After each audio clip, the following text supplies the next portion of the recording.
Terkait dengan Abu Ibrahim Woyla, berikut kami telah merangkum 5 cerita tentang beliau.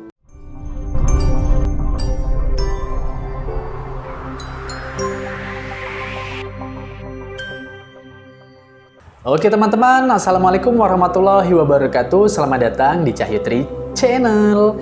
Terima kasih tentunya untuk kalian yang udah klik video ini ya. Jumpa lagi bersama aku Cahyo.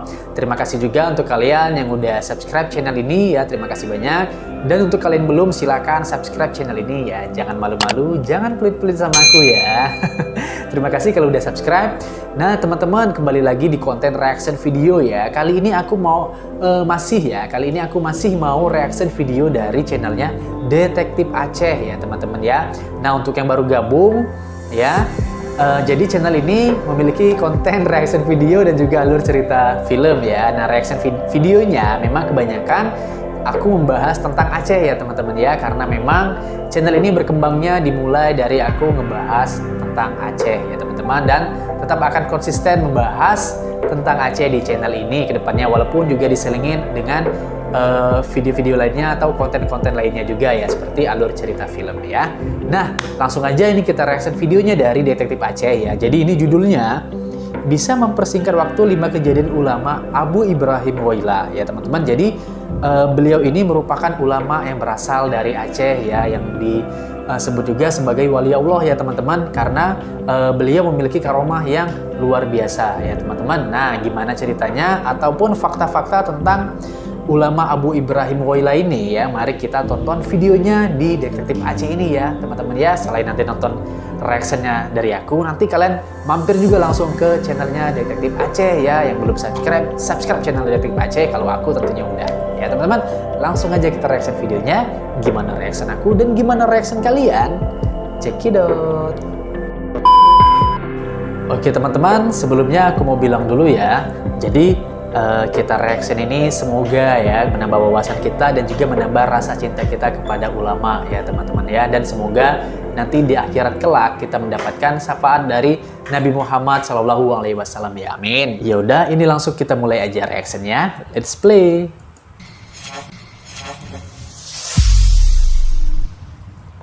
Detektif Aceh, channel Ata orang Aceh. Assalamualaikum saudara mutua, kembali lagi di channel Detektif Ini ya. Aceh. Kali ini kita akan bahas 5 cerita tentang Abu Ibrahim Woyla. Jangan lupa sukai video ini, komen, dan berlangganan channel ini. Mari kita bangun channel ini agar Aceh lebih dikenal di mata dunia. Lokasi pesantren Abu Ibrahim Woyla dilahirkan pada tahun 1919 di Kampung Pasir Aceh, Kecamatan Woyla, Kabupaten Aceh Barat, dengan nama lengkap Tengku Ibrahim bin Tengku Sulaiman bin Tengku Husein. Pendidikan formal yang diselesaikan Abu Ibrahim Woyla adalah sekolah rakyat.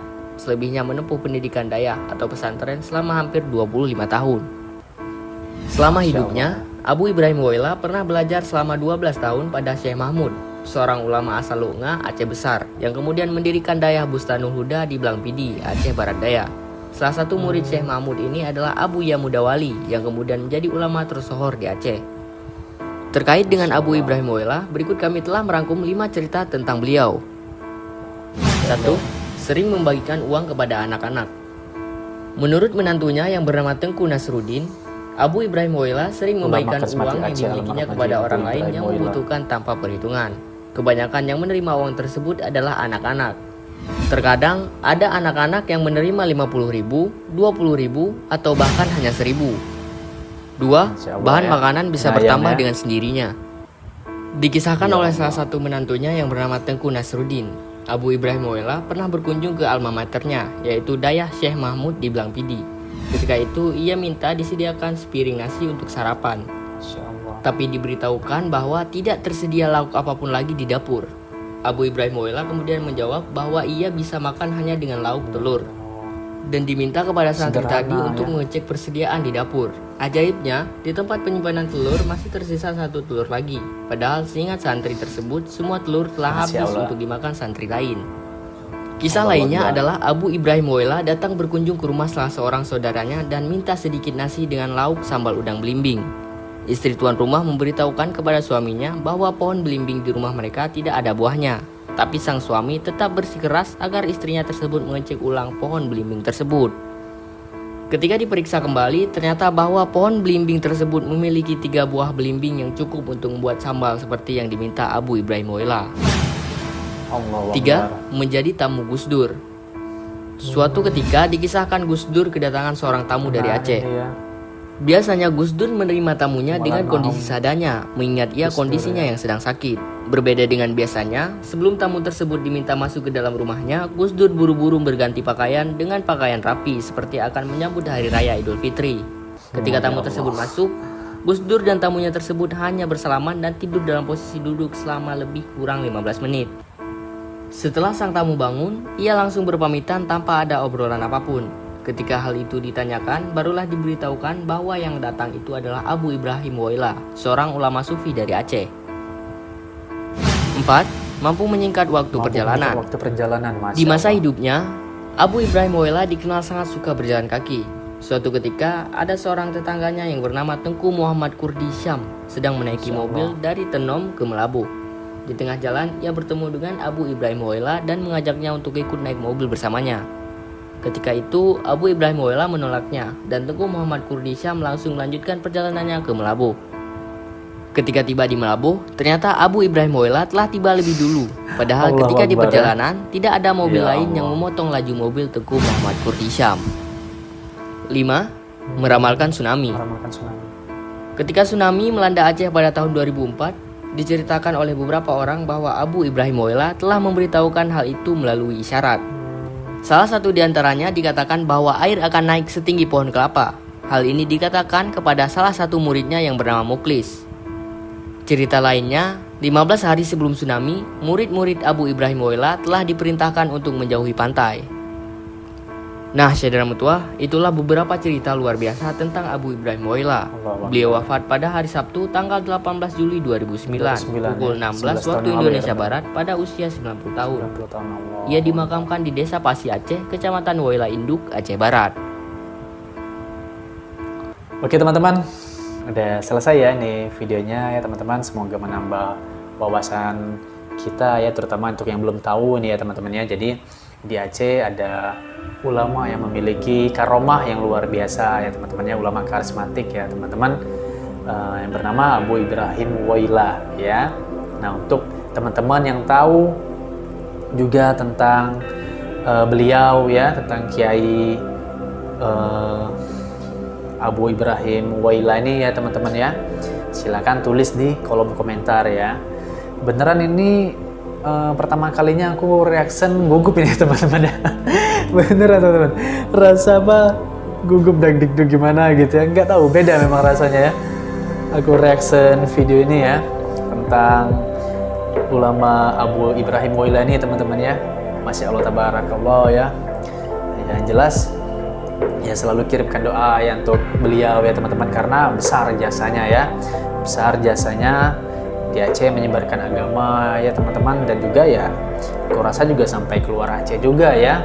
Ya yang pastinya kan beliau juga pasti memiliki murid-murid ya, murid-murid mungkin juga udah banyak ke penjuru Indonesia ini ya, penjuru Nusantara ini ya teman-teman ya.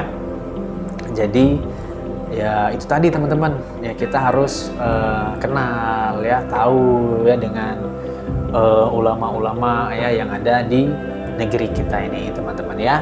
Dan ya semoga Allah tempatkan ulama-ulama kita ya, ya pokoknya seluruh ulama, seluruh wali Allah, nabi Allah ya, tempat yang mulia ya tentunya ya teman-teman ya.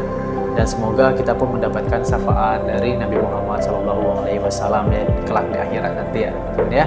Oke teman-teman, ini aku speechless, gugup ya. takut salah ngomong ya, karena aku beneran orang awam ya, istilahnya itu orang ya masih cetek lah, kata orang kami bilang tuh ya, ilmunya ya masih sedikit lah teman-teman ya. Malu ya sebenarnya istilahnya tuh bicara tentang kebaikan, kadang diri kita sendiri belum patut melaksanakannya ya. Itulah tadi kenapa kita harus belajar ya, belajar di majelis-majelis ya, belajar dari ulama-ulama ya, kiai-kiai ya teman-teman ya. contoh dari semua setiap perkataan mereka, perbuatan mereka yang mengajarkan ya pastinya tentunya kebaikan ya untuk kita ya, seperti itu tentu ya. Karena teman-teman ya kita tahu kan ya, ulama ini ialah pewaris Nabi ya teman-teman ya. Oke teman-teman, ini aja mungkin cukup sampai di sini dulu reaction kita kali ini ya. Terima kasih banyak untuk kalian yang udah nonton video ini dari awal sampai akhir ya. Nah, untuk ada salah-salah kata, aku mohon maaf ya teman-teman ya. Ada salah-salah kata, salah-salah tingkah laku, aku mohon maaf ya, mohon maaf sebesar-besarnya ya. Sampai di sini dulu ya. Semoga kalian sehat selalu, jaga kesehatan ya teman-teman ya. Dan semoga Allah lancarkan rezeki kalian ya. Ini akhir tahun ya, Jangan lupa baca doa di akhir tahun ya, perbanyak ibadah, salawat, zikir ya teman-teman ya. Kita saling mengingatkan sambil aku mengingatkan diri aku sendiri juga ya. Oke? Dadah. Assalamualaikum warahmatullahi wabarakatuh.